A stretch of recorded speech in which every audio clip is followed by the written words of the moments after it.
room. Can you hear me? Yes. Everybody's waiting. Okay. I'm going to go ahead and get started. Please feel free to continue getting or eating dinner, but we're on the hour and I want you to all get out of here on time. I'm Lauren Oshman again. I've met many of you before. I'm the program director for MCT2D. In my spare time, I'm a family physician out in Chelsea, Michigan. And welcome to our regional meeting. It's really nice to have you all here. And again, I know everyone had a busy day, likely seeing lots of patients or in clinic, and so we really appreciate you taking the time to be with us. So I'm going to take you through our agenda for the evening. We're going to do some updates about the collaborative, some clinical updates from some studies that recently came out, and some updates with our different pillars. Then we decided for this regional meeting to bring in one of our endocrinologists, Dr. Lynn Ang, to talk to you about some updates about reading and using CGM. And then Dr. Rajiv Saran, one of our nephrology program leads, is going to do some updates from nephrology. We asked everyone to write in questions, and so this is like every question that we got about diabetic kidney disease and nephrology, and then I'll tell you more about our networking and poster session in the middle. Can you raise your hand if you were a new practice to MCT2D? Never been here before. Welcome. Thank you so much for being here. So I'm going to do a little bit of review because this will be new to some of you, and for others it will be a complete review.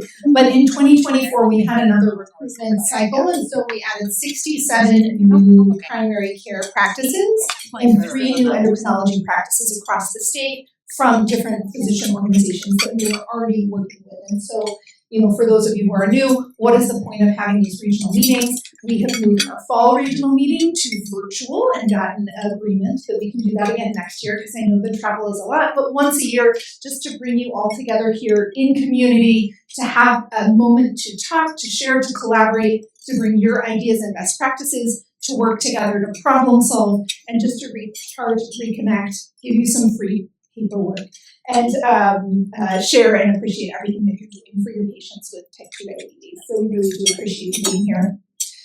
What have we been up to since we saw you last in the fall? We launched 16 new tools and updated 18 of our existing tools. We expanded our patient data dashboard, so we're always working on expanding to new patient populations. And in later this year, I believe we'll have Medicaid data flowing into our dashboard, which will be really exciting, but we have 80,000 new patients that we can track on our dashboard. We're working on our first performance measure. So as we get that data together to be actionable, we've now launched a performance measure for A1C control. We know that there are some barriers for having our patient access high-quality, low-carb dietary counseling with registered dietitians, depending on where you are. And so Rina Hisamatsu, our registered dietitian with the collaborative, is hosting a Train the Trainer event. So we have our first group of practice representatives who are going to go through some training on delivering low-carb dietary counseling in our practices, right? We see a patient, we may have 15 or 20 minutes with them, and we want to launch them to a registered dietitian, but we want to give them really good advice at that first visit. So we're going to start some training for that, and that's something that was requested from collaborative members. We're continuing to host our learning community events. We just held one on the ADA standards of care, and those will be happening every month that any of the collaborative members can join. And then we really just love getting to present all of the amazing work that all of you do across the country. So we presented at something called the Institute for Healthcare Improvement, which is more a quality improvement national conference, and at the ADA meeting last year, and then we'll be sharing more of your work there in June. Tonight we have some low-carb keychains to hand out if you requested them. So this was something that was requested by a practice, having all of those dietary counseling resources at your fingertips so that you can share them with your patients. So that's pretty cool. Since we saw you last, the new tools we've developed, we have some cooking demos, and I feel like the internet is a treasure trove of resources, but when people ask us for something specific, it's really nice to be able to deliver that. I'll tell you a little bit more about our low-carb protein guide later, and our GLP drugs and muscle health guides, and then Heidi Deeds, our co-program director and lead pharmacist, who you'll hear from in a little bit, and I made a tool focusing on where to send my CGM order, DME, or to the local clinical pharmacy. And so that was a need that we felt, so we made a tool for it and are sharing it with all of you. Of our updated tools, since the beginning of the collaborative, we really wanted to translate our tools, and so it took us a hot second, but we have finally started translating into Spanish and Arabic. If there are other languages, though, in your communities that you think would be really valuable, just let us know and we'll put that on our master list. So we started with some of the dietary tools, and so our 7-day meal plan, our 7-day culturally adapted Hispanic meal plan, and building with our plates, and then we will be moving into translating other tools. We've done a reboot of the Low Carb Jumpstart website, which is a resource that I use just to give patients a one-stop shop to start doing their own after visits. We've updated our dosing guide, and then things like the coverage guide and patient assistance programs that change every year with changes in insurance coverage and rules we change and update every year as well. My temporary permissions are expiring. So in 4 minutes and 44 seconds, I think the computer will explode, but someone on the admin team can help me. I'm just going to press close and cross my fingers. So with that, I'm going to take you into a couple of different updates, and then I'll bring Heidi up here in a second. So if the computer breaks, you'll be up here with me. And so I wanted to share some of the data that we're being able to pull from our data dashboard to show you how things are going in your region compared to the collaborative as a whole. And so this graph is showing you changes over time with prescribing medications, looking at guideline-directed medication prescribing. So I'll just focus here first on SGLT2 prescribing, which is the easiest way to do this is like this. So SGLT2 or GLP prescribing together up top, and then blue is GLP prescribing, and light blue here is SGLT2 prescribing. So I think what's interesting is looking at those numbers going up over time and then seeing that SGLT2 prescribing is going up and GLP prescribing has flatlined a little bit over the last few years. And so I say this to say many of you have more robust data and know what's going on with your patients, but I think really interesting to see those trends over time across the collaborative. And so similarly, you might wonder, like, what does that mean in terms of our patients on insulin and older medications? And we see that insulin prescribing is, relatively flat over time. I would say somewhere in the 5 to 7% range, and I don't think that's really changing. And you can see an appreciable decrease in sulfonylurea prescribing over time. So just kind of noting how things are trending with the collaborative in terms of guideline-directed medication prescribing. So the last update from me, and then I'll bring Heidi up, is a couple of new clinical trials. The American College of Cardiology meeting was in March, and so some of the large trials related to newer medications for diabetes were released alongside that meeting. And so I wanted to tell you about the STRIDE trial. This is with subcutaneous or injectable semaglutide, but at the 1 milligram dose. And the people that were enrolled in this trial had peripheral arterial disease. They had intermittent claudication, meaning they were still able to walk more than 200 meters with a decreased ABI or ankle brachial index. Baseline characteristics for this group, this was an older group of patients with type 2 diabetes, so average age of 68 years, but reasonably good control with an A1C around 7%. Duration of diabetes, like quite a long time, on average 12 years, but this was not a group of individuals that had significant obesity. So the average BMI was 28, and more than half of people were under a BMI cutoff of 30. And you can also appreciate that their C-reactive protein levels on average were a little bit higher. So with any of these trials, you start the person on a medicine, you dose, up titrate them, and then leave them there for the trial duration, and then look at your outcomes. And so the outcomes of this trial, the primary outcome was walking distance. Looking at the increase in walking distance, and that was a 13% increase in maximum walking distance in the semaglutide group versus placebo. And the secondary outcomes were pain-free walking distance, so also an increase there. I think it's fun that they put these folks on a 12% grade on the treadmill. So raise your hand if you've done a 12% grade on your treadmill lately.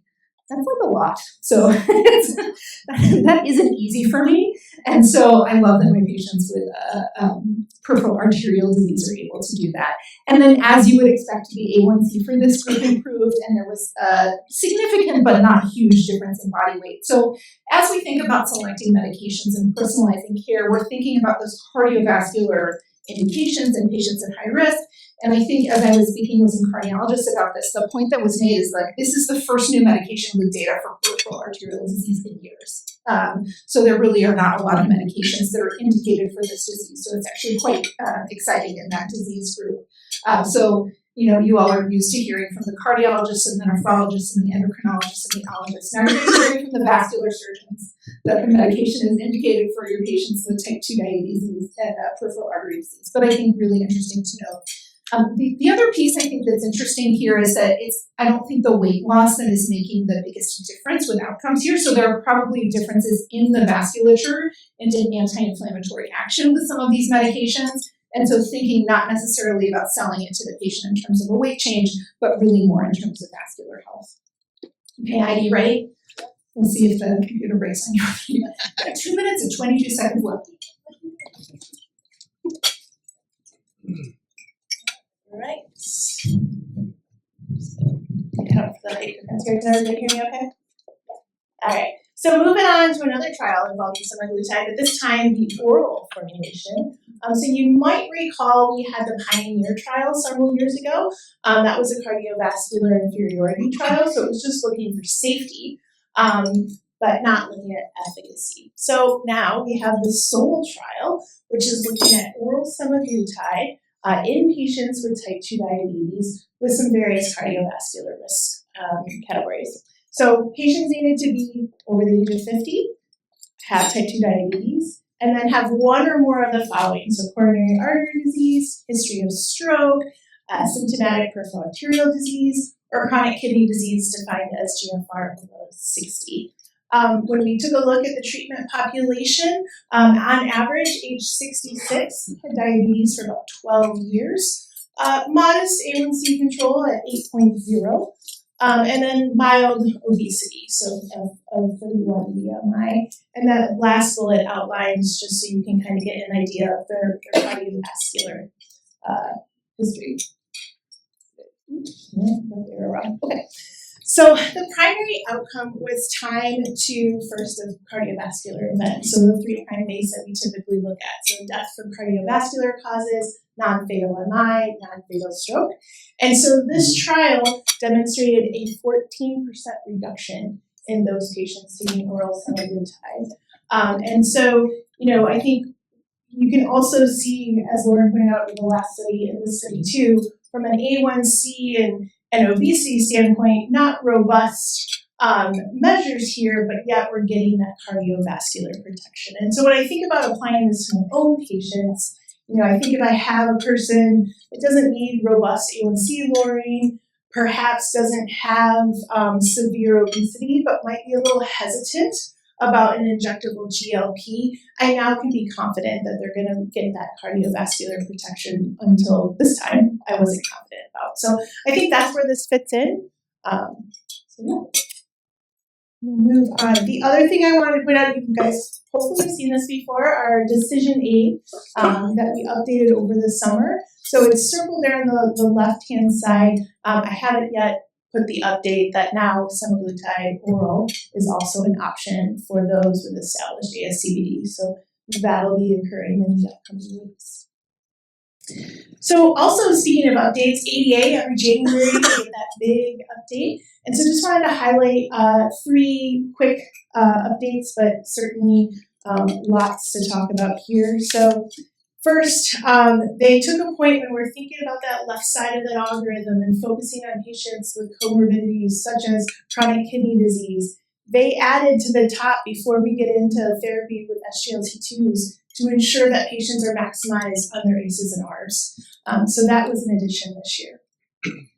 We also, at the lower part of the algorithm, are thinking about medication selection and treating multiple diseases. And so metabolic liver disease is now on the algorithm, thinking about various GLPs that can treat both type 2 diabetes and MASLD. And then we also have a reintroduction of some I think might call them a friend, some other might not, of pioglitazone being a treatment option as well for patients with MASLD. And then finally, just a big highlight for the importance of diabetes education. And so, thinking about when we're moving with treatment and adding on, talking to patients about, yes, have you been to diabetes ed? Well, maybe it's been 10 years. Why don't we go back to diabetes ed? And really putting the emphasis on how important education is to our patients. Also wanted to highlight, if you didn't have the opportunity to listen to Dr. Gavison, who gave one of our learning communities in January, this is available for you to listen to. So he did a very in-depth look at all the ADA updates for this year. So you can get that on our website. You can listen to it, take a tiny quiz, and then you get your physician BBR for that. So just a little plug for that. And then we do have an upcoming learning community on June 13th. Dr. Tapper is going to be talking about liver disease. So if you were interested in learning more about MASLD and MASH, there's your opportunity coming up in 2 months. So now we'll segue to what you guys usually like to hear about, our formulary updates. So not too many this year. How many of you have prescribed generic liraglutide so far?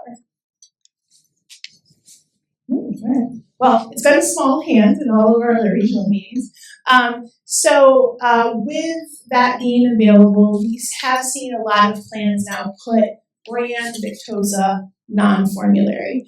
You can see middle line here are going to be the plans that have now the generic liraglutide as preferred, and then that last line is highlighting those that are not covering generic liraglutide. If we then switch our focus to a very specific plan, so HAP, Medicare Advantage, they've narrowed their options for GLPs now. So they went from 4 preferred down to 2, so just Mounjaro and Trulicity are options for preferred GLPs for your HAP Medicare Advantage patients. This is interesting. We actually had a very good conversation today in our site visit about this one. So when we first presented this, or when I presented this a couple weeks ago, we were excited because we were like, hey, one less criteria for this prior auth, removing that range of A1C. But as we found out today, and we're going to dig in deeper and share what we find out, we take for granted that simple words such as trial and failure and intolerance can actually mean all sorts of things. So we're going to try to do some investigating and get back to you guys on that, because what seems clear, apparently we heard today, is not clear. So we will look into that.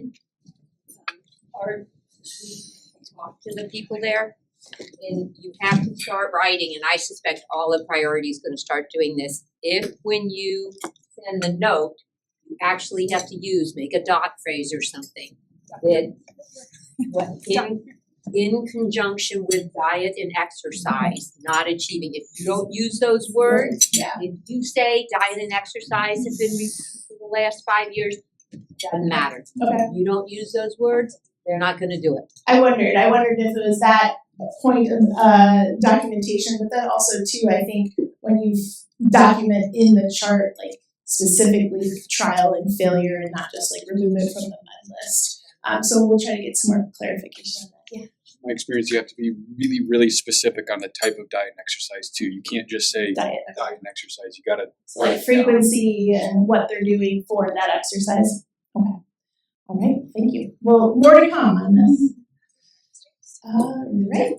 And then, unfortunately, we knew this was coming. We talked about this towards the end of our spring meeting last year, that we knew as of January 1st, for our obesity patients, they were going to lose coverage. The point of this slide is just to point out that some patients that have self-insured plans there still might be loopholes. So it's just important to kind of find out if they're fully funded versus self-funded, and there's some differences there. But I think a large majority, if they are fully funded, GLPs for obesity are not covered. So final thing about GLPs is in the fall regional meetings, I presented on how there was lawsuits going back and forth with the compounding of GLPs. And so the FDA kind of pulled back and said, oh, okay, compounding pharmacies, you can continue. Well, in February, they declared that shortage is done. So semaglutide no longer a shortage. So that means bulk compounding of GLPs cannot occur. So it can only occur, compounding pharmacies kind of have to revert to their old ways of doing things, which means Mrs. Jones walks in, maybe she has an allergy, maybe there's an excipient she cannot tolerate, and that then is the compounding pharmacist makes one specific dose for Mrs. Jones. So just want to point that out. I think we're happy to talk more about this in the break in terms of taking on liability and whatnot, because essentially the FDA is now saying no.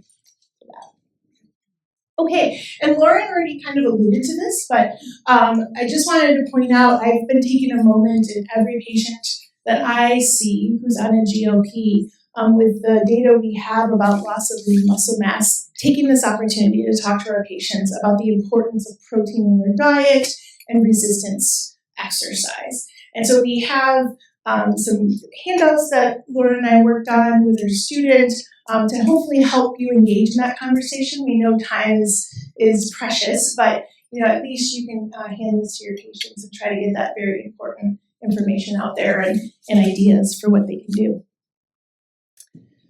And then this is a reminder in May, so May 30th, the PGIP meeting is occurring. And so your PO representatives have already been invited. So the point of this slide is now is the time to reach out to your PO representation and give whatever feedback you want to give about prior authorizations, because they're going to be your voice at that meeting.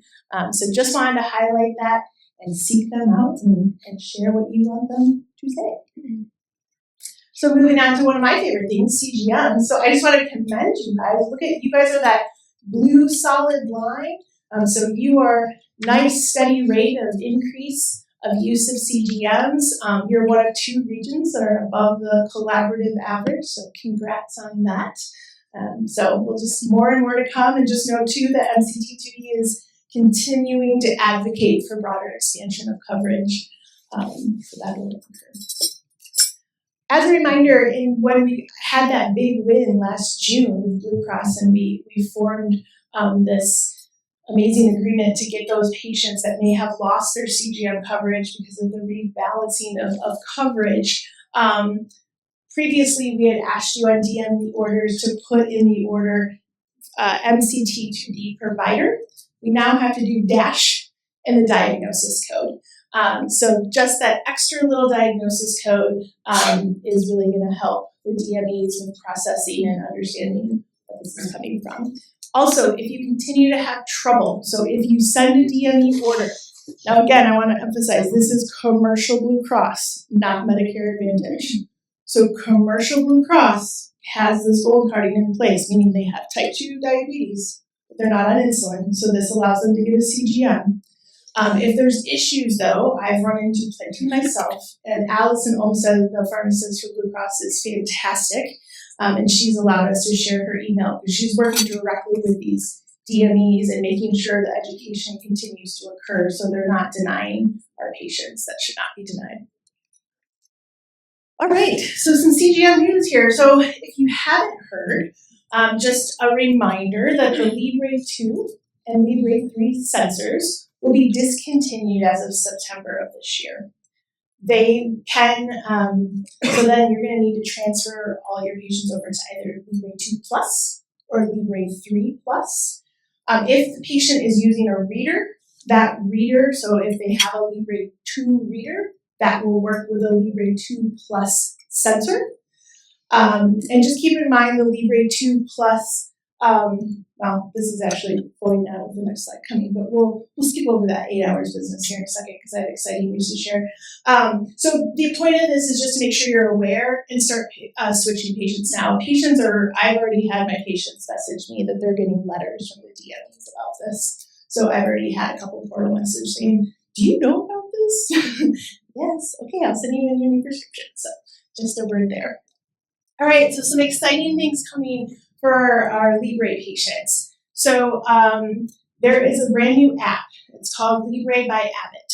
This app will serve both Libre 2 Plus patients and Libre 3 Plus patients. So one single app for either sensor. This next bullet is what is so exciting. So if patients have a Libre 2 sensor and have this app, it allows continuous data. So that 8-hour business is gone as long as they're by that phone at all times. Now, should they be more than 20 feet away from their phone, that's when that ability of the continuous data stops. And so what we have to tell our patients is, should they be away from their phone for like an hour or two, when they come back in range, they must scan, because that's what's going to trigger to pull in that old data. Now, if they are away from their phone for 10 hours, it still only has that 8-hour window. So the oldest 2-hour data will be lost, but as long as they scan when they're back in near their phone, that earlier 8 hours will come back into their data. So I think this is excellent because Lauren and I were talking about, I gotta speed up. All right, we can talk more about this in the break. But so the other features that are coming are alarm silencing. So there used to be a non-55 alarm, lower than 55, that you couldn't shut off. You can shut it off now for up to 6 hours. So for patients, this is perhaps if they know for sure they're not low, this is a feature that they will like. The other thing is this alarm escalation. So it's going to go from vibrate to a very tiny audio to all the way to loud unless they dismiss the alert. And then finally, the app itself is going to look different. So you might get questions from your patients because they've made it more intuitive. So I think this will be better in the long run. But I know patients are always a little sensitive to change. So this information came out. So the Libre Plus sensors can now be worn during various imaging. So Abbott did the testing to make sure data remains intact. And so the hope is here that care isn't interrupted, having patients have to decide, well, maybe I'll delay putting on my sensor to this scan. So now they can leave it on and data is not compromised. Real quick, and for our new sites, if you have questions about this, happy to talk during the break, but you can all probably remember us talking about the Patient Empowerment Toolkit last year. It is still available. So just want to highlight that this is still out there. If you have a patient that's unsure about CGMs, this is a great opportunity to get them 6 sensors at no charge. They get a blood pressure cuff and a scale. So again, there's a special order form on our website. It goes to DME and that package is just a quick reminder. Yeah. All right. So what are we up to? So we're very excited about expanding into prediabetes. And so we've already begun this work and looking at some DPD-4 coverage guides and some tools around that. So that is coming along with a screening guide for you all. So hopefully keep your eyes out for that in the probably months ahead. We're also going to be sending out an email, so you don't have to worry about this QR code, but we want to have a focus group of all of you. Like anything that we do, we always like to hear from you. So if you're interested in sharing your experience with prediabetes, be on the lookout for this email so you can sign up to be in these focus groups. We're also going to do it for our patients too. So if you have patients that you know would love to contribute, this will be an opportunity, and we need you to refer those patients by July 1st. But again, more to come on this. We did a site visit today. So this is something new we added. We'll be doing more in the fall, and I just think this is a next fantastic step that we get to actually see what the practices are doing and truly learn. You can say I have a makeup of this person, but today we got to see how all of those people work together. So I think this was a fascinating day, and so we're going to be expanding this and visiting more sites, and then also it gives you time to get to know us as well. Okay, I think I made it through. So with that, I'm very excited to introduce Dr. Lynn Eng to come up here and give us an endocrinology update.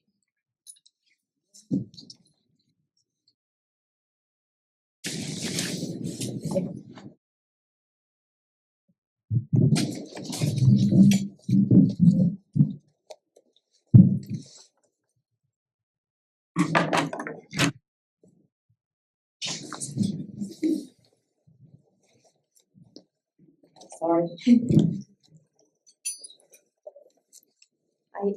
Hi, hello everyone. Thank you again for being here today. I'm going to talk about the continuous glucose monitoring used in the clinical care.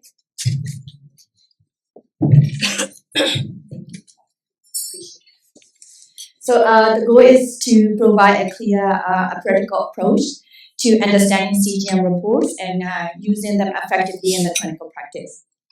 So I do not have any disclosures or conflicts of interest. In the next 25 minutes or so, I will go over the key components of CGM reports, starting with transgraph, CGM metrics, including markers of glucose variability. We will also look at how to identify meaningful patterns and apply that information to make individual assessments and treatment adjustments. I will also touch base on how to evaluate CGM accuracy and understanding the limitations of CGM technology in clinical care. Let's briefly review 4 types of CGM system that currently available and used in clinical practice. The DESCOM and freestyle delivery system are by far the most commonly prescribed and widely used in both endocrinology and primary care settings. They are well supported, user-friendly, and most patients are familiar with them. As for Medtronic, I personally have not prescribed Medtronic CGM as a standalone device. However, I have used the Guardian sensor for extensively in the context of hybrid closed-loop insulin pump therapy. In my opinion, standalone Medtronic CGM is not very popular, so it requires 2 to 4 finger poking calibrations per day. Then there is a Sensionic Eversense. It's a quite different CGM option. It's an implantable sensor placed subcutaneously in the upper arm and it lasts up to 180 days.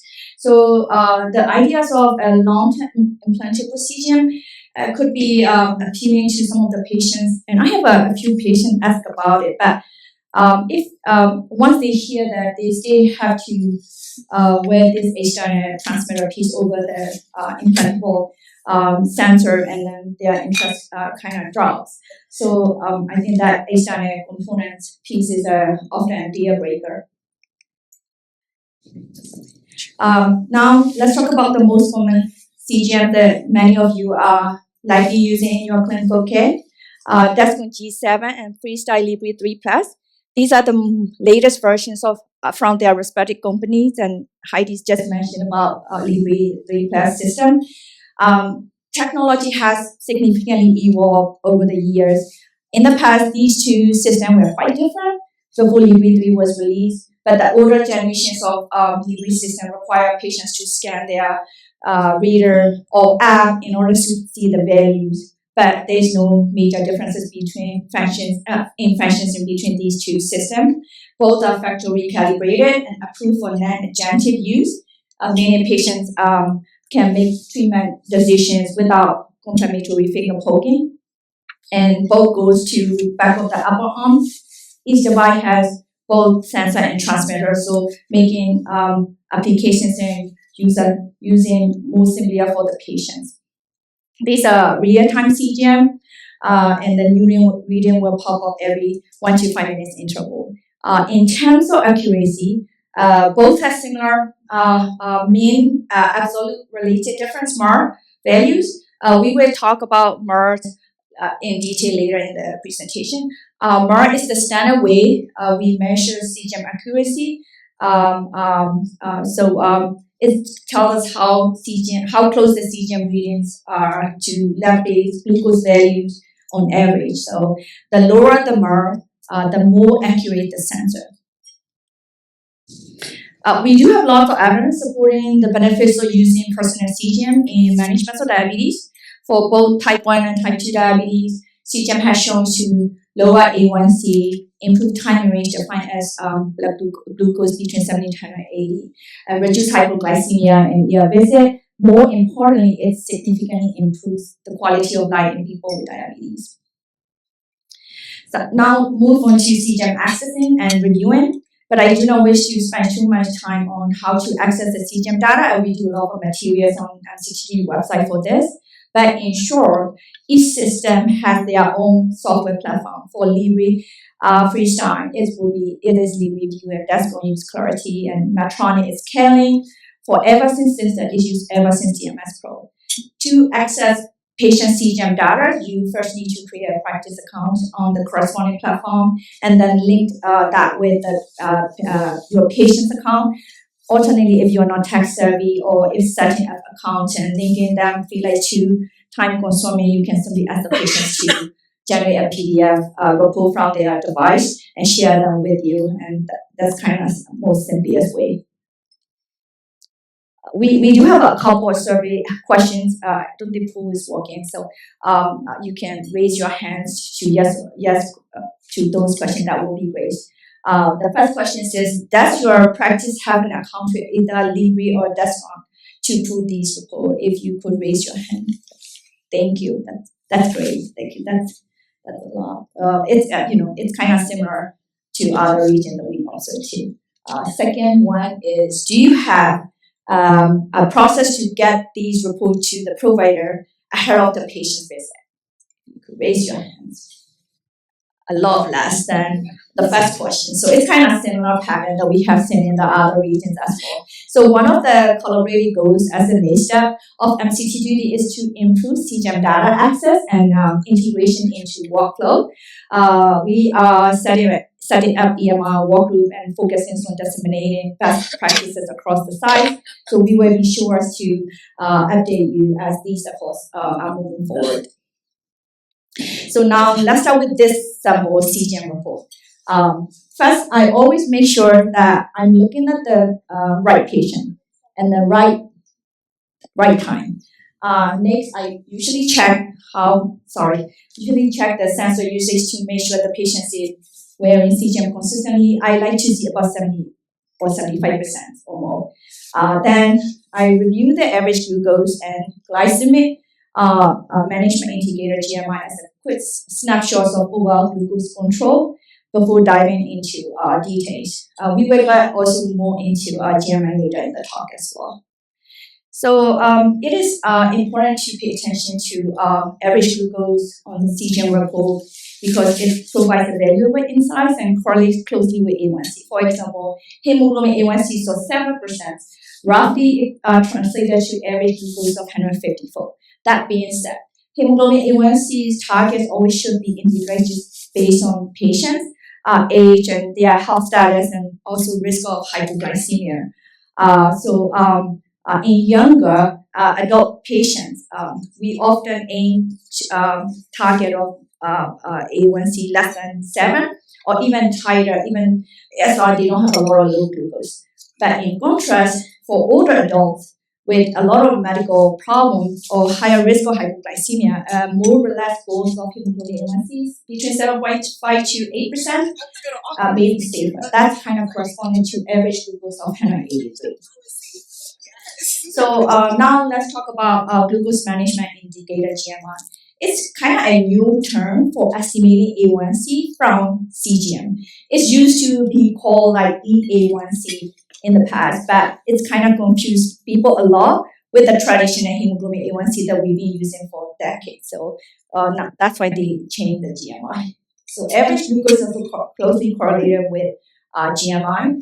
GMI is actually derived from every sensor values based on the assumptions that there is a linear relationship between CGM values, CGM-based mean glucose concentrations, and central lab measures A1C, as you can see here in the top graph. But it is important to know that this relationship is not perfect. Here is the GMI formula if you wanted to take a look. For DESCON, it's kind of require at least 12 days of data to calculate this GMI.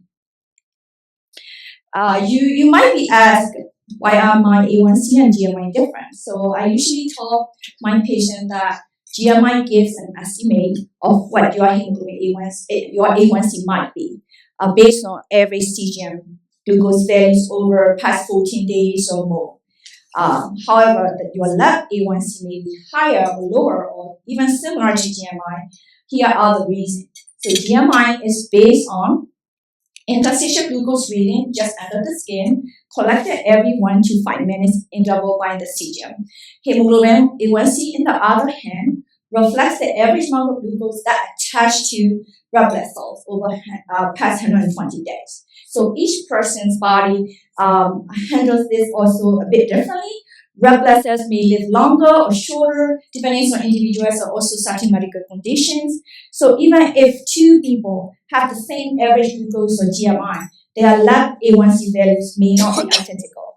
Part of the data that we have, only smaller percentage is within of GMI is within 0.1 of A1C.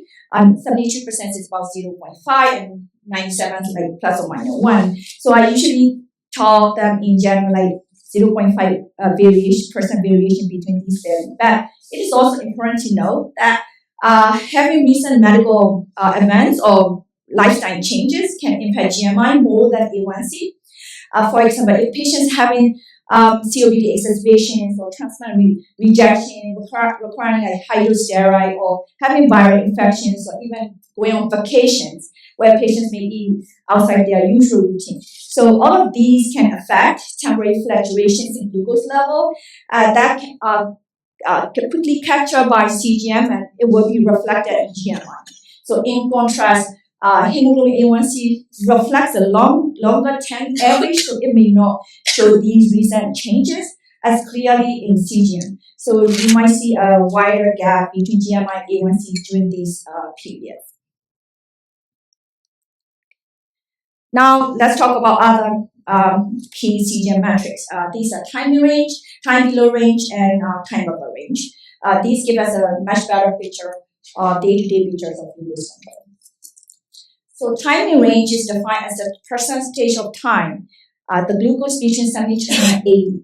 So for most people with diabetes, we aim at least 70% of time in range. That's about 17 hours out of 24 hours per day. Time below range is the presence of time glucose less than 70. There's a two levels, less than 54 and between 54 and 69. So target is in general is to get less than 4% below 70 and less than 1% below 54. Time above range is time above 180, also broken down into two levels, and between 181 and 250 and above 250. The goal is to have less than 25% of glucose less than above 180 and less than 5% of time spent above 250. But for older adults and people with diabetes who are considered high risk because of having hypoglycemia and awareness of a lot of multiple comorbidids such as chronic kidney disease or life limited life expectancy. So CGM targets kind of switch to prioritize safety, like time in range goals kind of drop down to less than more than 50% instead of more than 70%. Time below range is even less than 1%. We don't want them to have lows. And time above range was also less than 50%. But when it comes to a special population like pregnancy and diabetes, the CGM targets and time in range goals are much even tighter and stringent. So we also know that hemoglobin A1C has been long used as a gold standard marker for assessing long-term glucose control. But with CGM, we now have the ability to track daily fluctuations and trends in a way that hemoglobin A1C simply can't capture. So how do these two metrics, time in range and A1C, relate to each other? So part of the study, time in range of 70% is considered average equivalent to A1C, so 7%, and 50% of time in range is about 8%. Data has also shown that 10% increase in time in range corresponding to estimating decreasing hemoglobin A1Cs of about 0.5 to 0.8%. We have traditionally used hemoglobin A1C as the primary markers for assessing the risk of development and progression of diabetes complications. This figure shows the relative risk of developing complications in relationship to mean hemoglobin A1C during the follow-up in DCCD trial. So higher the mean A1C, higher the risk of developing diabetes complications. The question is, does time in range correlate with outcomes like hemoglobin A1C? Until recently, we did not have complication outcome data directly linked to time in range metrics directly derived from CGM. That is now beginning to change. Emerging study, mostly cross-sectional though, have shown strong associations between time in range and wide range of complications, including retinopathy, nephropathy, neuropathy, CVD, and even mortality. As shown in this table, multiple studies support these links, even though we don't have yet a large long-term prospective study or data like the kind that we have seen from DCCD in relationship to hemoglobin A1C and development of complications. But the growing evidence suggests that time in range could be a meaningful surrogate marker for diabetes-related outcomes. Now we are going to focus on key components of glycemic variability from CGM report. Standard deviation actually tells us how much the glucose really fluctuates around the average glucose level over time. So a lower standard deviations mean glucose levels are more stable. There are not a lot of big swings. Higher standard deviation means more variability and glucose levels are bouncing up and down more often. To account for different average glucose level, we use something called the coefficients of variation, CV, which is simply the standard deviation divided by mean glucose multiplied by 100. So the goal is to keep CV at or below 36%, which generally reflects more stable glucose pattern. Now let's look into AGP, ambulatory glucose profile. This is one of the most valuable parts of the CGM report because it gives us a visual summary of glucose trends over a typical 24-hour period. All the data from multiple days is overlaid to show the patterns here. You can clearly see overnight trends. For example, whether someone is dropping too low in the middle of the night or early in the morning hours, as well as you can see postprandial spikes after meals. It's also help us identify recurrent patterns. The AGP gives you a median line showing the typical pattern with the intraquartile range in shades, which give you a sense of day-to-day variation.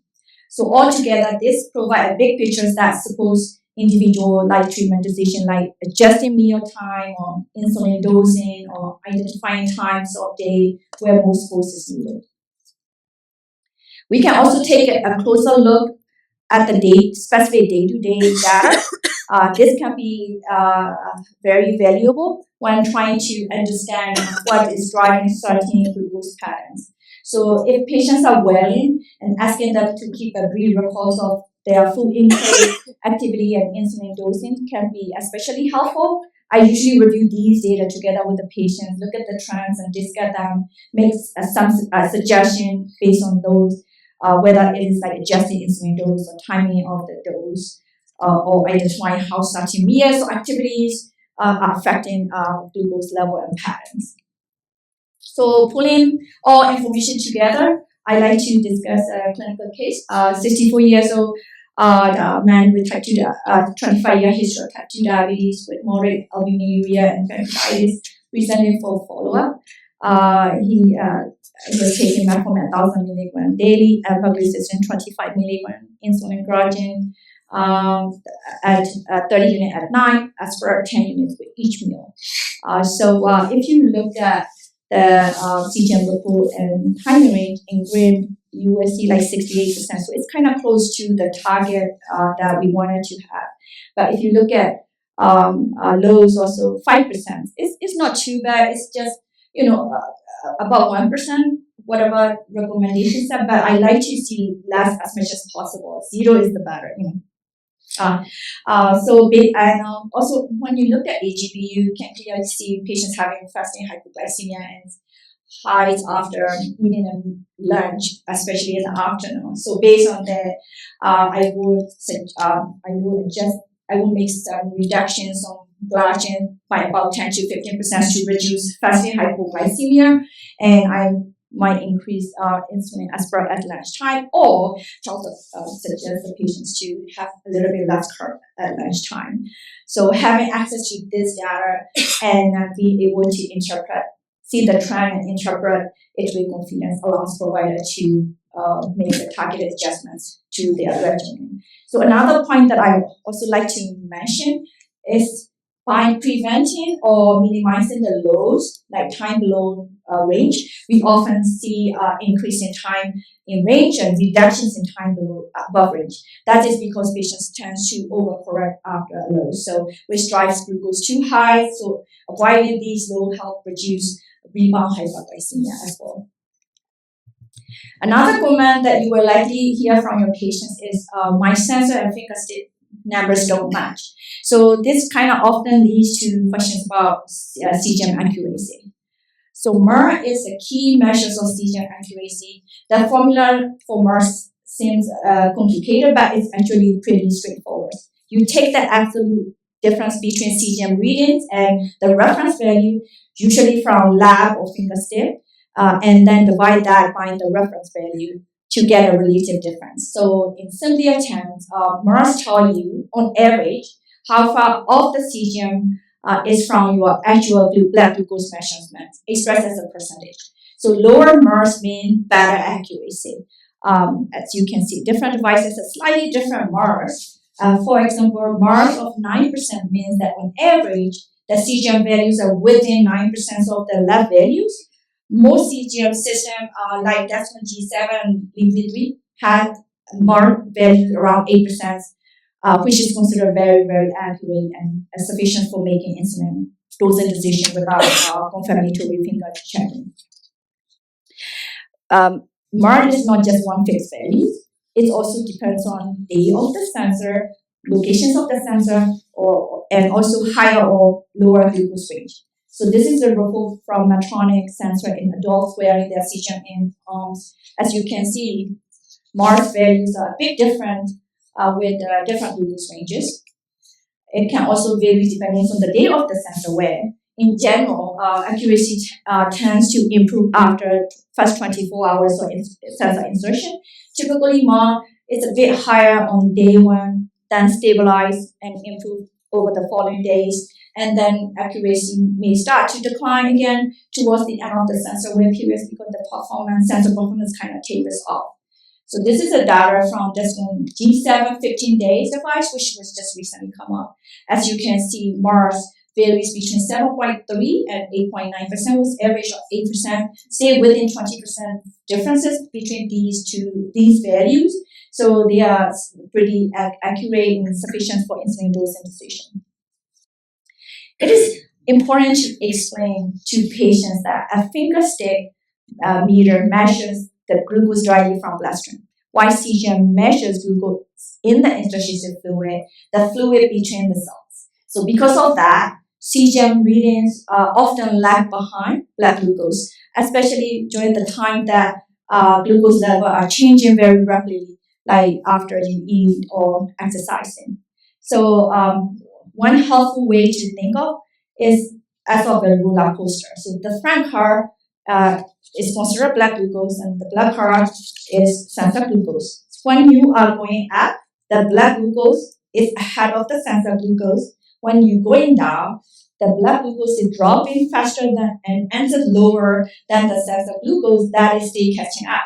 So this lag is normal and expected. So if a patient tells you and notice a difference between the finger stick and CGM readings, particularly during those fast changes, it doesn't mean the sensor is not accurate. It's just simply reflections of how glucose moves between these compartments in the body. So setting this expectation earlier in the course can help patients avoid their frustrations and build their trust in the technology, as we want them to continue using CGM because there's so many benefits on management of diabetes. So if a patient reports that their CGM seems off, here's the basic troubleshooting approach. First, compare sensor glucose with finger stick glucose. Are they really different by more than you would expect? That means CGM values are more than 20% off or more than 20 points off based on their meter glucose values. Next, consider a physiologic lag. Could the difference be explained by the rapid glucose changes? Like serum glucose lags behind blood glucose during these rising or falling trends. Then access for compression loads. What's the patient's lying on the sensor or applying pressures to air during sleep or rest? This can give you falsely lower readings. So if needed, you can suggest the patients to try a calibration system, allow you to do that to help bring down the CGM value closer to meter value, like Descom, but LiveV system does not allow you to do that. So, but if the sensors stay off, then you can advise the patients to call the manufacturer. They will offer you a replacement sensor for free for such amount of time per year, though. And in the meantime, return to finger poking until a new sensor is in place. Even with differences in CGM accuracy indicated by differences in Mars, the impact of insulin dosing calculations is very minimal. For example, sensor Mars of 8%, 10%, even 15%. The resulting insulin glucose is kind of not different for the same amount of meal and the same glucose as you can see here. And I would say it's about 0.1 unit variations. So this is well within the margins of error for insulin, especially since most can dose in 0.5 to 1 unit increasement. So why accuracy matters? These small differences don't significantly or clinically affect dosing decisions for patients using insulin.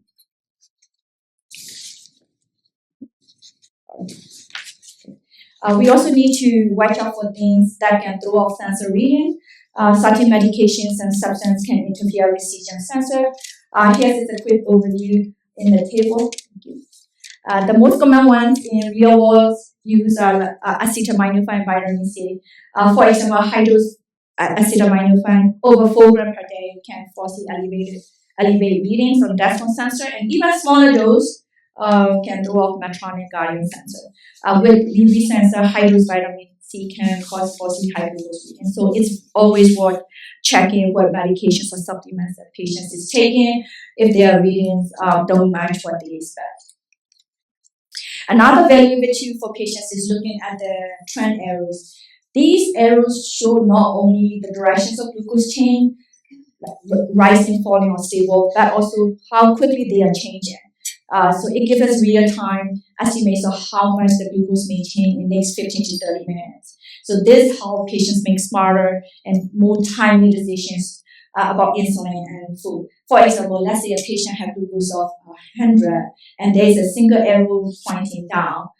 That suggests that their glucose is dropping about 30 to 45 points in 15 minutes, next 15 minutes. So if they are about to take their usual meal, time insulin bolus, this trend might prompt them to reduce the dose a little bit to prevent those. So these arrows add important context to numbers on the screen. They help patients think ahead. So these arrows are kind of helpful.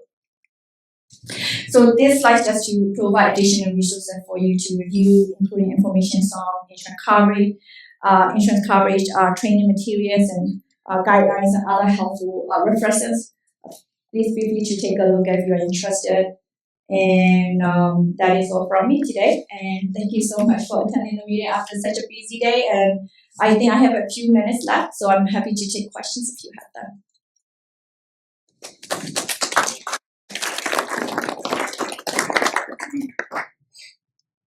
You mentioned compression on the sensor, but how about like temperature changes? Like I've had patients say like showering might affect it.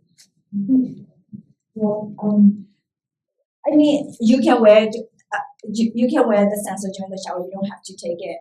I don't. There's no saying that temperature just kind of affect, but some people say that yes.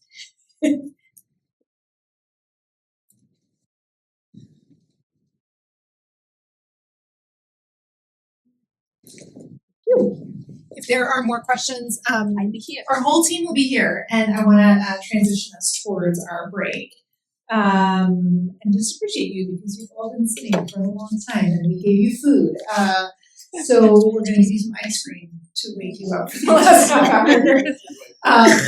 As we transition into the break, one of the things that's really important to us is including the voice of patients in everything that we do. We have a patient advisory board. They meet every month. They vet the goals of the collaborative, our clinical materials, making sure that what we are focusing on is important to them. And so we asked one of our patient advisors to tell us a story about coordination of care. One of the things we've been working on as we bring our endocrinology practices and our nephrology practices together is how do we work together to improve the quality of care for our patients that we share?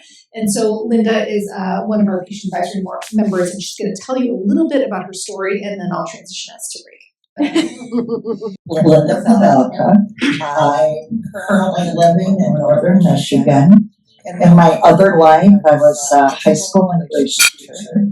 I was diagnosed with diabetes actually the year I retired in 1997. I had blockages, heart disease, so I ended up with heart cath, stents, and so adding that, my focus became strictly on my heart disease, and I let go of the diabetes, the spiral up, down, and how I managed both. I was doing high protein, low carb, triggered the chronic kidney disease. So I did see the nephrologist, said that was the worst thing I could do, but it worked so well for my diabetes, so kidney disease totally changed what I was eating and went back to lower no protein, which worked really well for the kidneys. But then not so much for the diabetes. So it's been a journey. How do you deal with having all those different experts on your team? Are they talking to each other? I always make sure when I go in and I say, are you sending this to Dr. Madigan, my family care?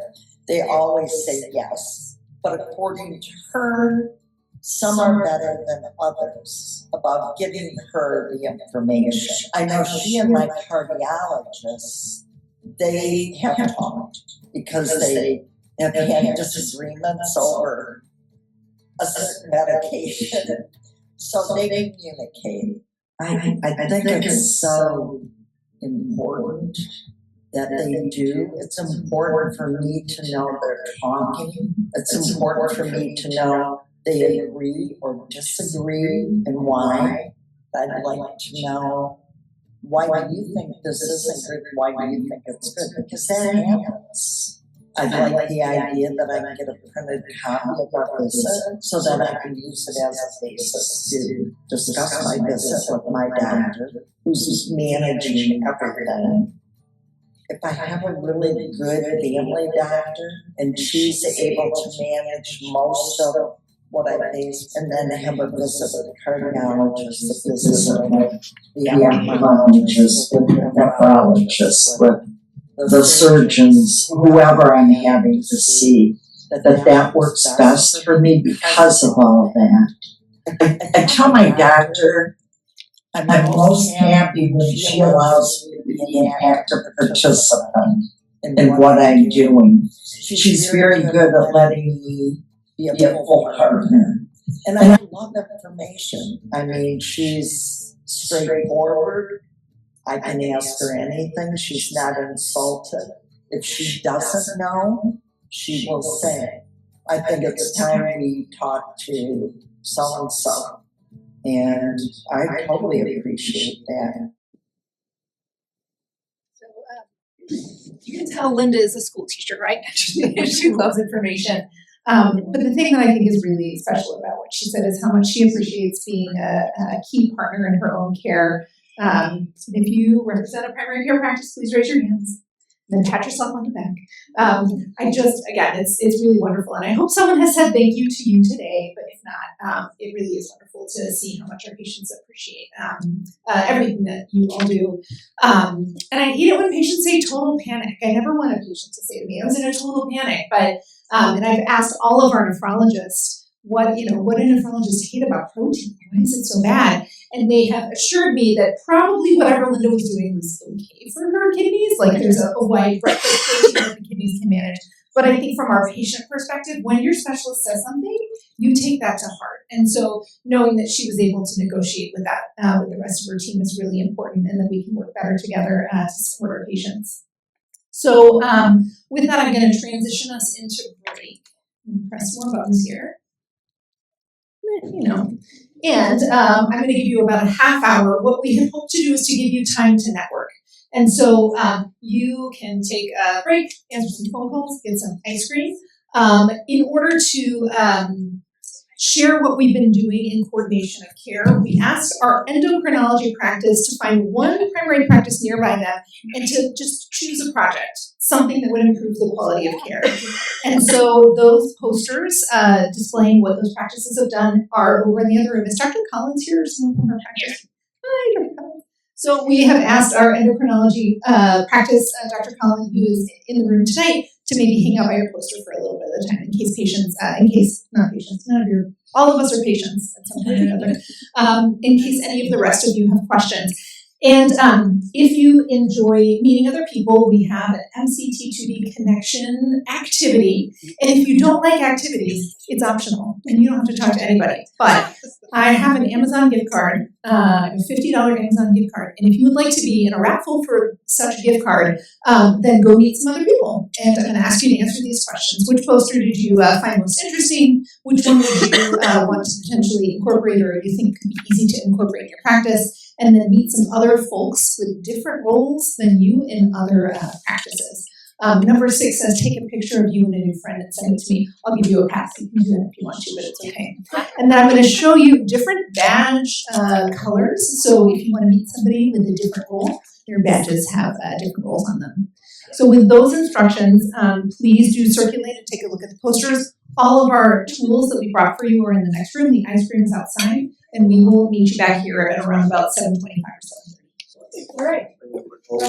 Last speaker, Dr. Saran, one of our esteemed program leads, and he will talk to us for about the last half hour. And then before we leave, I'll come back up to get evaluations from you. Thank you for setting up the challenge for me. It's one of my early visits, and I'm very excited to be here today. Thank you for the invitation. I've been involved with MCT2D and MKIC, as they call it, the sidekick of this program of kidney disease. But as I will show you, kidney disease is increasingly important and should be at center stage. And in fact, I wish I had a slide, but the first thing I wanted to show you was a slide on the CKM syndrome that has been defined recently by the American Heart. A show of hands for how many have heard of that syndrome? Okay, so I should have had a slide because it for the first time puts the K in the middle of the syndrome. C stands for cardio, kidney, and metabolic. So CKM syndrome, and it's a sort of an evolved concept from the days of the metabolic syndrome and syndrome X and so on. But now it's consolidated into the conceptual paradigm of the CKM. So kidney disease is all over there. It's more prevalent than diabetes, and I like to make that known in a group a large group such as this. But the central importance of kidney disease finally recognized. So with that, I want to start this slide presentation. There's multiple tasks today. We'll talk a little bit about the basic staging of kidney disease, the management continuum, the prevention paradigm, the role of screening. I'll emphasize a lot, even though there are no guidelines on screening because there are no clinical trials on, etc. So urine albumin, the importance of testing, medication management, which has sort of been the central theme in all of this meeting, and then when to refer to nephrology. So those are the questions that we had, and we want to address these.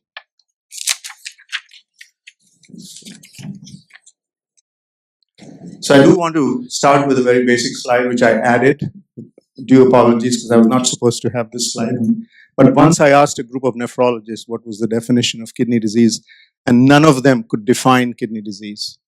So I thought, I'm going to a primary care physician meeting, so I should put up this slide, not because you all don't know the definition, but because you may not realize how simple it is and how complicated we all tend to make it.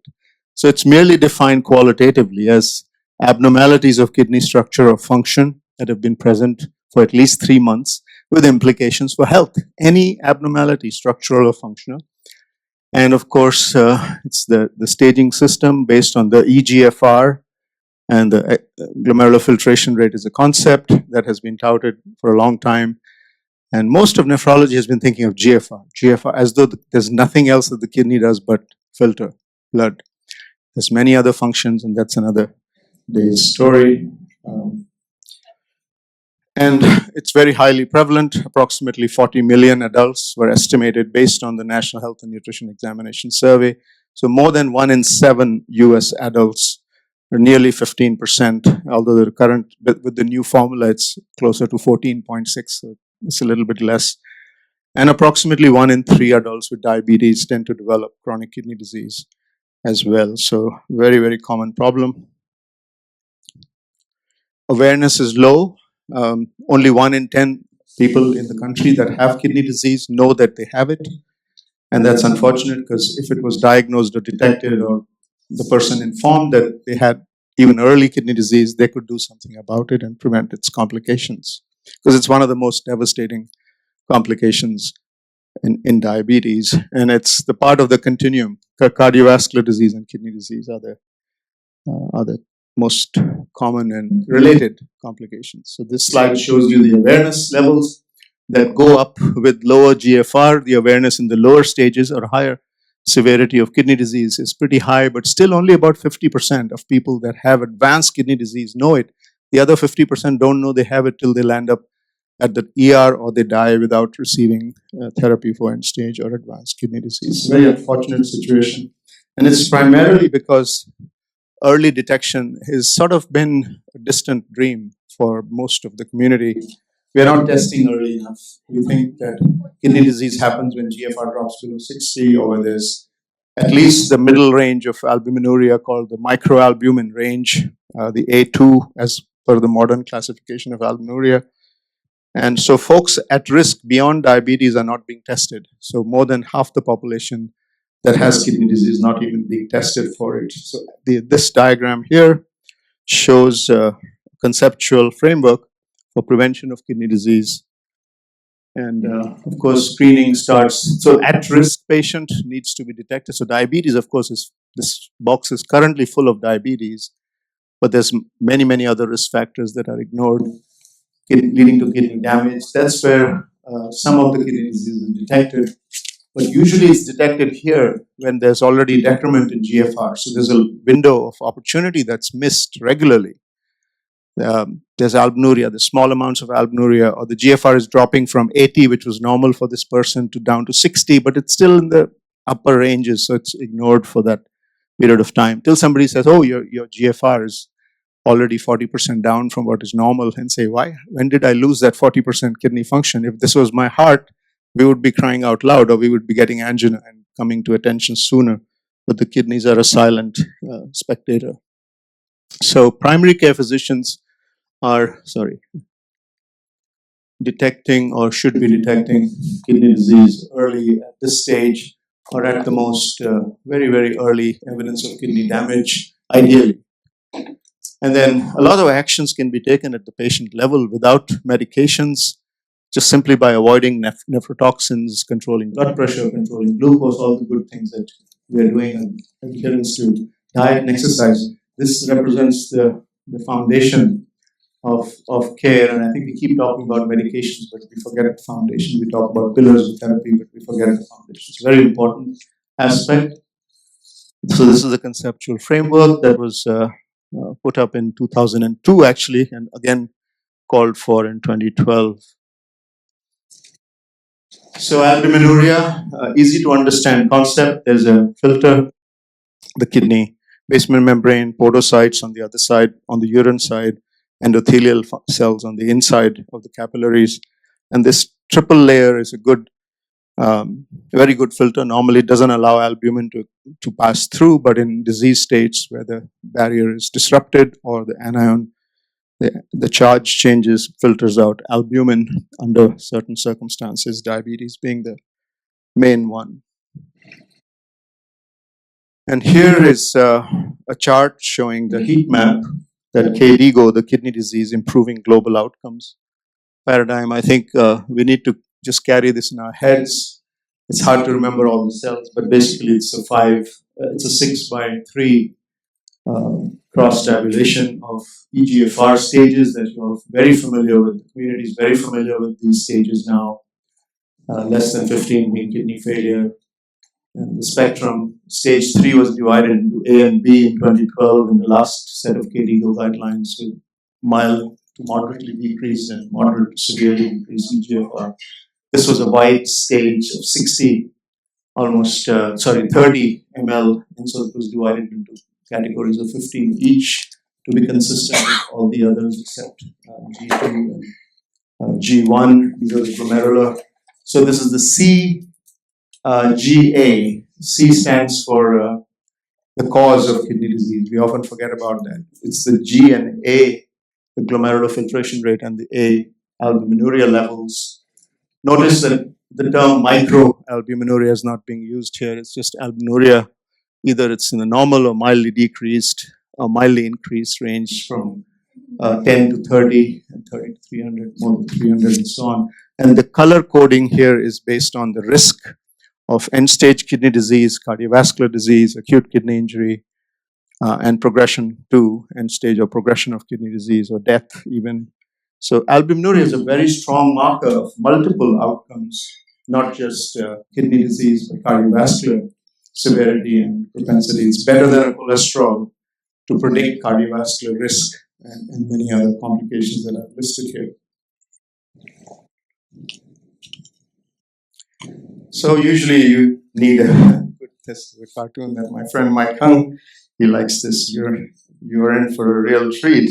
In the good old days, they would actually give you the specimens in little, and physicians would smell it, look at it, taste it. So it was a real treat, but now we have better techniques to diagnose kidney disease.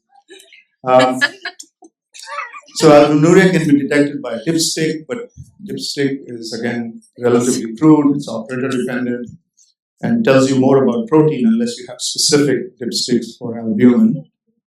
And so that's what's shown here. The dipstick is unreliable, and the ideals, of course, the guideline advocated measurement is the albumin, which is the quantitative measurement of albumin, and creatinine to account for concentration, and also because creatinine is a constant unless one is exercising vigorously before the test, and so on. So stable levels of creatinine, usually a gram per day, and albumin is a good estimate of what the 24-hour urine albumin excretion would be. So that's albumin to creatinine, importance of albumin to creatinine ratio. And usually we use a random or spot urine. Proper collection is important. Midstream clean cat specimen, avoiding skin contamination, avoiding strenuous physical exercise, and analysis quickly after the collection. A warm sample of urine that ideally the patient should just give to the side of the lab, one from the restroom to the lab. It should be a quick exchange and in a container that's given to them.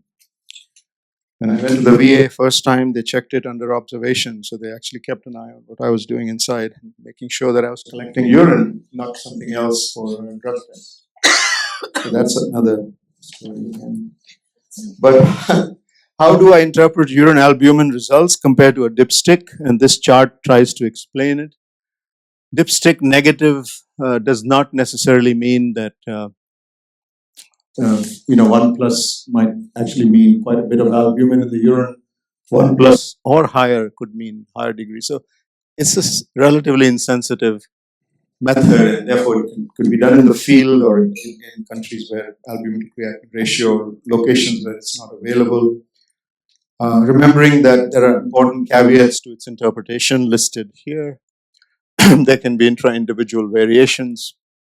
Young people may have, or adolescents and younger adults may even have benign postural proteinuria, which can be problematic and is usually harmless. Tends to improve over time.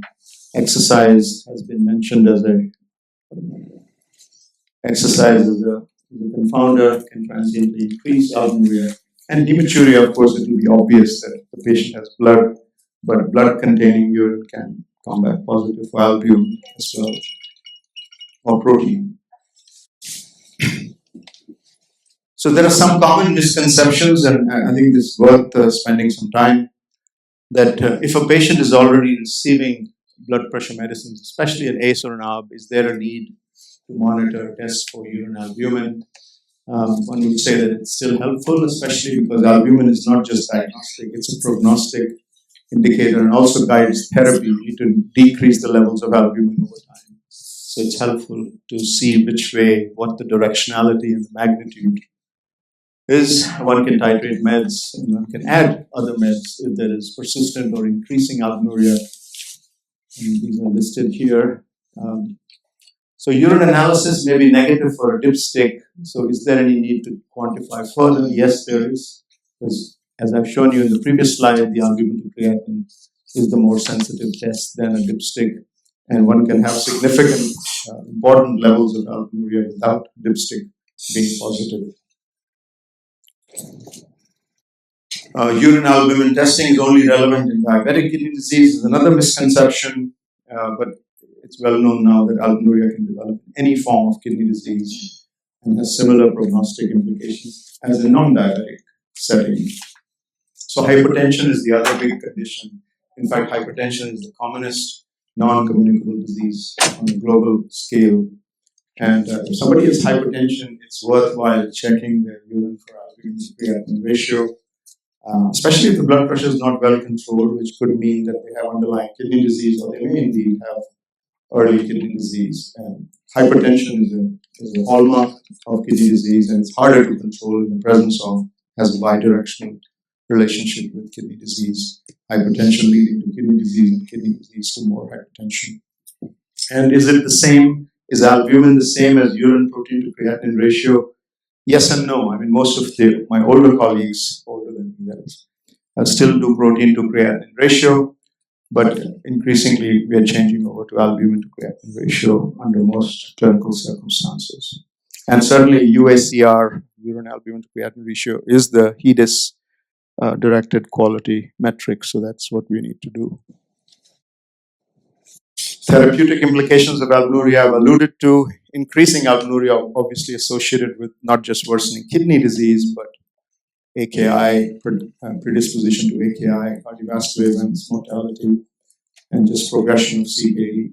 Protein is reabsorbed. As it's filtered, it's reabsorbed by the proximal tubules, and these proximal tubules then have to metabolize it with lysosomal enzyme discharge. And so proteinuria itself causes damage to the kidney based on the effects of inflammation that it generates in the proximal tubular and other cells within the kidney. So it's very, very important. And what you see in the urine is only a fraction of what's being filtered and being reabsorbed in the tubules. So it's very important even to detect small quantities of albumin and protein in the urine, because it tells you what's happening upstream.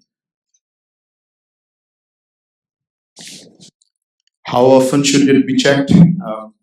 It depends again where the patient fits into this risk categorization. This is a prognostic classification of CKD. It's not a staging.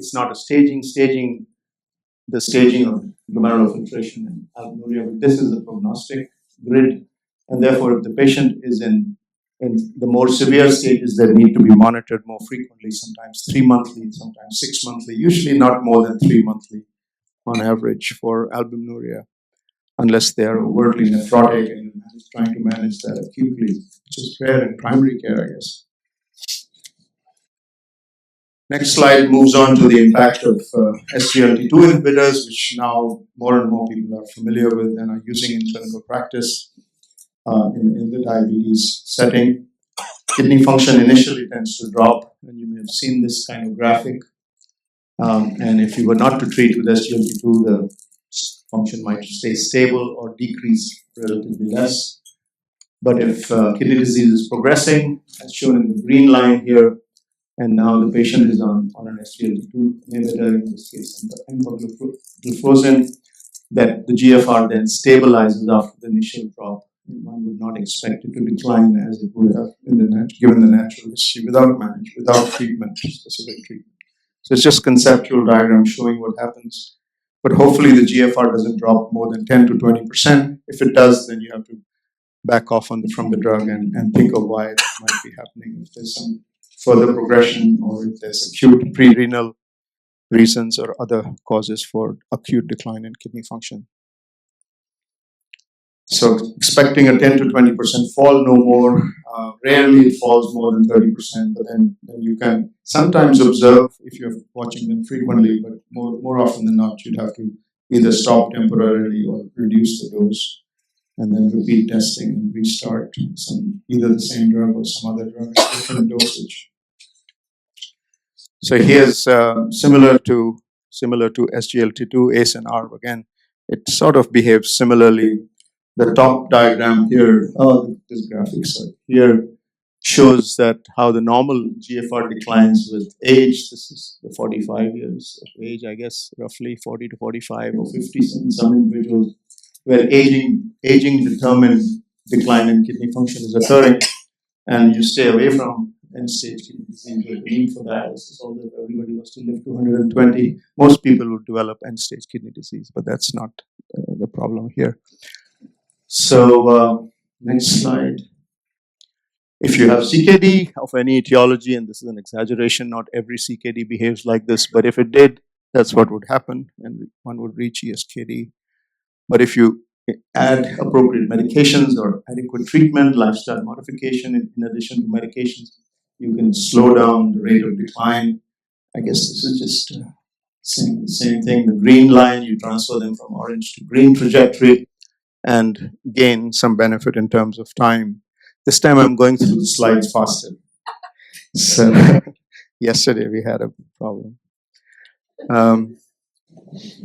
And then, of course, SGLT2 and AKI is often a question. Do SGLT2 inhibitors cause AKI?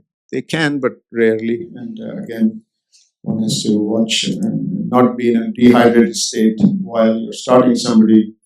I mean, the patient shouldn't be in a dehydrated state or hypovolemic, and you add an SGLT2. And then there's protocols in place at the VA where I'm doing my clinical practice right now. They're watching them very carefully. There are protocols, and there's a research protocol in place, so it's very good. They watch them very, very carefully.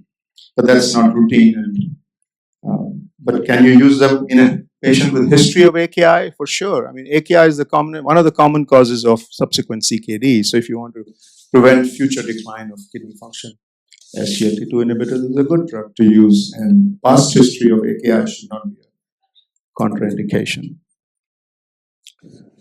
SGLT2 and CKD again, large clinical trials that I don't need to go into details on have shown remarkable benefit for renal, cardiovascular, and mortality outcomes. And usually the clinical trials have not included patients below 30 and then not below 20. However, there's new evidence coming out that suggests that lower is fine to start them also. There's no contraindication. It's just selection criteria in previous trials that dictated that they use a certain range. But it would make sense if a person is doing well on an SGLT to continue them to a lower EGFR. And if they reach ESRD, would you stop? That's the question. But if it has additional benefits beyond renal protection, cardiovascular, for example, one would be averse to stopping it even at that point. Transplant is another issue. That's again being researched. ADPKD, specific types of kidney disease, polycystic kidney disease is another area where clinical trials are currently going on, and in dialysis patients, as mentioned. So the bottom line is we can start GFRs as low as 20, maybe even lower, and more data should be published very soon on this topic. What about GLP-1 and CKD? I think a landmark trial that everybody was waiting for, and at the last fall meeting, it was presented in the nephrology group, but I believe this is the first time it's being presented. All of you, have you heard of? Pretty sure you've heard of the FLOW trial by now. It's showed finally that even it helps large clinical trial with over 3,500 patients. The semaglutide that was used titrated over 8 weeks, 1 milligram per week versus placebo. They always test versus placebo. They never test head-to-head trials with other drugs or combinations thereof, so as to show superiority of potentially good drugs. So keeping that in mind, it did show benefit, and this was obviously published. Large trials get published in New England Journal. The primary outcomes were a composite of kidney outcomes, kidney failure, time to dialysis or transplant. That means GFR went below 15 and the person became symptomatic with kidney failure, or a 50% reduction in eGFR, which is a huge reduction. And it used to be that you could use 20% or 30% or 40%, but now I think clinical trials are utilizing this. And then death from kidney-related was attributable to the kidney disease or cardiovascular causes. It's quite a composite endpoint, and there was significant relative risk reduction, as shown in these graphs here. Typical successful clinical trials, hazard ratio of 24% reduction in the first major kidney event, and then the composite was another 21% reduction. So it's both are highly significant. Graphs remain completely separated over long periods of time. I think nearly 48 months. The trial was actually stopped prematurely, and results before the final results were published. However, only 15% of the flow trial patients were on SGLT2 inhibitors to begin with. And certainly this will remain a famous trial. It was the first to show kidney-related outcomes with the GLP-1. So I was fascinated to hear about peripheral arterial disease also benefiting. Here's an example where kidney disease is benefiting from a GLP-1 receptor antagonist. It's therefore, it was unclear at the time of publication of this trial whether the benefits were going to be a class effect. There are ongoing trials with tirzepatide. I believe one was published very recently, and I don't have the slides, unfortunately. These are the 4 pillars, therefore, of therapy: RAS inhibition using ACE or ARBs to maximally tolerated doses, SGLT2 inhibitors usually to follow, and then addition of GLP-1 before a non-steroidal MRA, which is a more recent introduction to the armamentarium. So 4 pillars. Don't forget the statins. If you're already patient is on statin, that's the 5th pillar. I would argue that it helps patients with kidney disease, and it's guideline directed. If the GFR is less, if age is more than 50 and you're treating a patient with CKD, it helps to be on a statin to prevent cardiovascular outcomes independent of their lipid profiles. So that's another important thing, just giving them a dose of statin. So really there are 4 to 5 pillars, but what use are pillars if the foundation is weak? And I would say that first and foremost, this should be shown in much bigger. This is disproportionate emphasis on medications. I think lifestyle is fundamental. These are lifestyle diseases. They are not diseases because of lack of medications that we are giving them on top of it, but they help. They do help. So it's important. And these discoveries have gone through a lot of basic science, impressive basic science work. I've seen the history of the SGLT2 inhibitor development, and before that the ACE and ARB, and then the MRAs. They certainly help, and I think they improve quality of life in addition to reducing morbidity and mortality. In theory, they can all be used, and that's what the pharmaceutical industry would want us to throw all these drugs at the same time. But should you? That remains a question. More clinical trials and combination comparisons, head-to-head comparisons need to be done. Large observational meta-analyses suggest that there may be additional benefits to be had for SGLT2 and combining them with GLP-1. So I'm moving on to referral to a nephrologist. I think is an important area. Anybody with the macro or I shouldn't use these terms, severe albuminuria, more than 300 milligrams per gram of creatinine should be referred, whatever the level of GFR. So it should not be a GFR-centric referral paradigm that was previously stage 4 or higher was an absolute indication. I think the indications have expanded beyond stage 4 by GFR alone. Therefore, if they were even 3A, if they had heavy proteinuria, would be an indication. For example, in this case, if the GFR is in 3B category, still, I think that's a good time to think about referral if you've not already referred, or at least speak to your nephrologist colleagues and see if they would want to see that patient. I think most nephrologists would want to see patients earlier if their practice allows, and if you come to a sort of consensus about what patient management is like, then they can fall back on referring them back to you and need not follow them lifelong. And I think those concepts are highlighted in this slide. As a consultant, one would like to see patients early in disease, counseling, advice, and hopefully help patients. So preventive approach to not just treating disease when it's advanced. Advanced kidney disease is the tip of the iceberg. Most of the kidney disease that results in cardiovascular disease is the big iceberg under the water that we need to manage better. We only kidney disease when it surfaces, we tend to diagnose it. Hence, the awareness of kidney disease in the community is low, even though 15% of US adults have it, only 1 in 10 know that they have it. They're not being tested early enough. Just like for diabetes, everybody gets tested. For hypertension, everyone gets tested. I think kidney disease is now emerging from the phase where it was a Cinderella of chronic diseases. I think it's getting, people are finally realizing the importance of kidney disease. I did finish it. I did finish it on time. Yesterday I was dinged for not finishing on time, so I'm proud to say that I did today.